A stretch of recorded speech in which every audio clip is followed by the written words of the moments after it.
Olá pessoal, meu nome é Jorge Luiz e hoje eu vou falar um pouquinho sobre os principais riscos das técnicas manipulativas da cervical. Por que eu decidi fazer esse vídeo? Para mostrar aos pacientes que essa técnica ela tem um baixo risco de lesão, tá? E não é toda essa história que o pessoal conta aí, que pode gerar terataplegia. É assim, é um pouco muito mais a fundo esse conteúdo, tá bom? Mas vamos lá. O que é manipulação articular? A manipulação articular é um movimento passivo, na qual um impulso de alta velocidade, pequena amplitude e grande precisão é aplicado a uma articulação. Com qual objetivo? O objetivo de corrigir microluxações, o que a quiroprática chama de subluxações, e a osteopatia de algumas vezes disfunção. Ok? Então aqui temos exemplos de manipulações articular. Uma de cervical alta e outra de cervical baixa. Mais uma vez. A outra. De novo. Normalmente, a manipulação cervical envolve alguns estalidos, mas o mesmo não precisa ser como um fator fundamental para que os objetivos sejam alcançados. Tá? Algumas vezes não gera estalido, mas mesmo assim o paciente depois relata conforto. Para a gente falar um pouquinho dos riscos, eu preciso falar um pouquinho da anatomia das artérias para vocês entenderem o porquê pode gerar uma dissecção. Ok? Então aqui a gente tem o arco aórtico embaixo, ele tem três saídas, né? Três ramos. O primeiro ramo é o tronco braquicefálico, se bifurcando ali, formando a subclávia. E logo no primeiro ramo da subclávia a gente tem a vertebral, que é uma das artérias importantes de nutrição cerebral.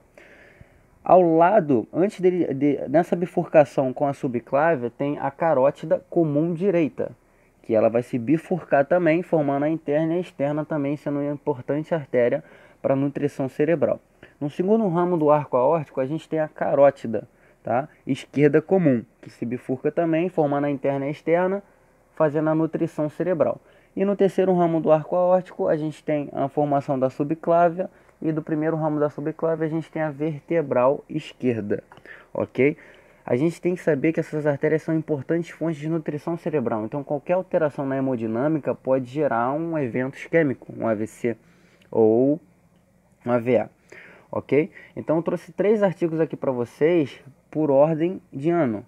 Eu tenho um artigo de 2014 que foi publicado pela American Heart Association e American Stroke Association sobre a relação entre dissecção das artérias e manipulação articular. É um artigo com mais de 236 referências. O autor o principal é o José Biller, onde ele pega pessoas do conhecimento atual sobre esse termo, termos de mortalidades hospitalares, certificados importantes, e faz uma conclusão disso tudo, certo? A conclusão foi que a probabilidade disso acontecer é muito pequena e é difícil de provar.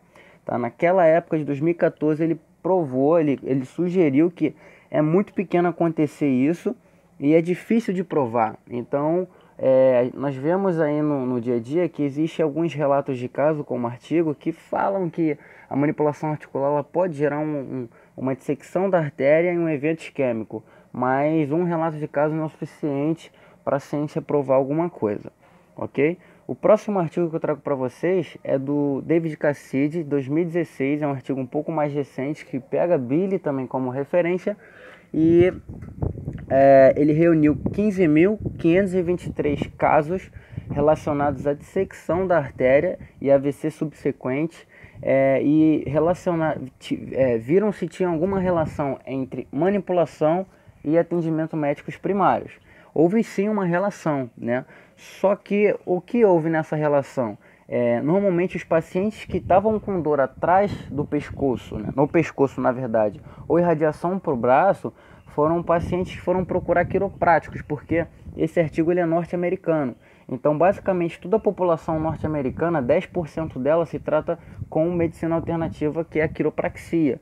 E eles viram essa relação no follow-up de 9 anos. Né, compararam esses pacientes, fizeram um follow-up, um acompanhamento de 9 anos nesses pacientes e viram a relação entre 15.523 pacientes, a relação entre quiropraxia e dissecção. E qual foi a conclusão do artigo? Né?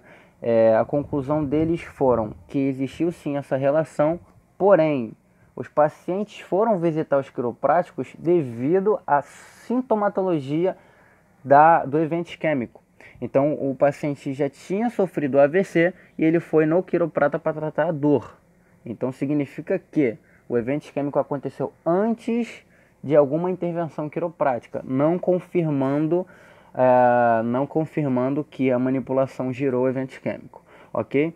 E tanto Billy quanto Cassis, eles falam que o paciente deve ser informado sobre os riscos e a epidemiologia de quanto acontece por ano em quantos pacientes. Isso no final eu vou mostrar para vocês, ok? No artigo mais novo, publicado por Nicholas Mose, sendo publicado pela revista BMD, que é o Jornal de Medicina Britânica, pegou alguns pacientes que possuíam dor crônica de pescoço, né, e fizeram algumas avaliações para ver se a manipulação articular gerava algum impulso negativo na hemodinâmica cerebral ou não. Tá? Então, foram pegos 936 pacientes, né? 916 saíram do artigo, não entraram nos critérios de inclusão, e 20 pacientes só foram incluídos. Nesses pacientes, o que foi feito? Né? Eles dividiram em dois grupos, um grupo com 8 e um grupo com 12.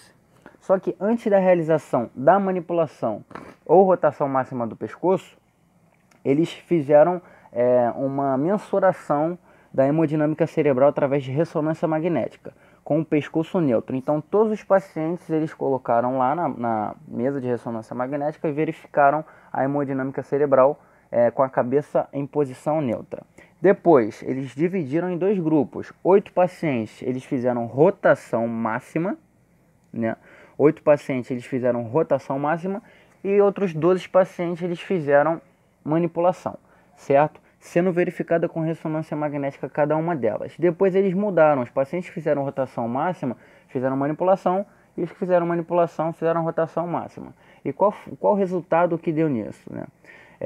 O que eles quiseram comprovar, que já existia no artigo de Billy e de Cassidy, é que uma rotação da cabeça, você diminui o fluxo da artéria vertebral contralateral, tá? Só que eles conseguiram mensurar isso. E essa mensuração, ela foi significante para o artigo, mas é insignificante clinicamente, porque existe uma diferença de redução de 7%. Você diminui, quando você roda a cabeça lateral, você tem a diminuição de fluxo de 7%. Isso não é interessante clinicamente, isso não comprova nada, ok? Por mais que esse artigo aqui tenha 20 pacientes, mas é o começo de uma história, porque esse tema é um tema muito pouco abordado na literatura, tá bom?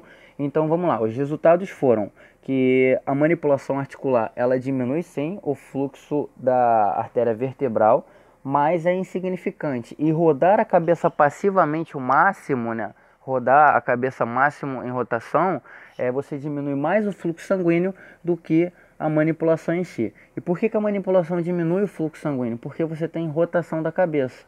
Muitas das vezes você não consegue alcançar o objetivo ali, você não consegue gerar aquele impulso na manipulação e corrigir aquela microluxação, porque você tem que fazer um pouquinho mais de rotação para tirar o sulacro do tecido, certo?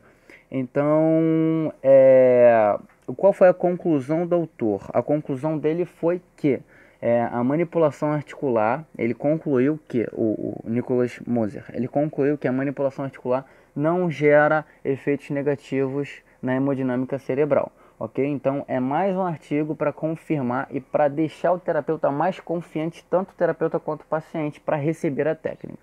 Okay? Baseado nisso, eu, o Lucas e o Thales, nós fizemos nosso TCC com o título sobre riscos de secção da artéria vertebral e carótida pós técnicas de manipulação cervical. Então, tudo isso que eu falei para vocês, eu coloquei no artigo, e aquele dado epidemiológico que eu falei que ia mostrar para vocês está aqui. Tá? De acordo com o Billy 2014, a dissecção da artéria carótida interna apresenta uma incidência anual de 2,5 a 3 por 100 mil pacientes, sendo esse dado obtido não só com manipulação articular, porque a dissecção ela pode ocorrer principalmente com acidente automobilístico, através da prática de yoga, uma predisposição genética da pessoa, atividades esportivas, tá? Enquanto a dissecção da artéria vertebral tem uma incidência anual de 1 a 1,5 por 100 mil pessoas. A artéria vertebral ela passa por dentro dos processos transversos das vértebras cervicais, então ela é um pouco mais protegida, ok? Então qual foi a nossa conclusão? De acordo com os resultados apresentados, podemos sugerir que há um mínimo e raro risco para essa ocorrência, tornando necessário uma análise estatística de dados apresentados futuros. Então nós precisamos de mais artigos para comprovar e tornar esse resultado um pouco mais forte. Ok, pessoal? Então aqui estão as referências, ok? E é isso.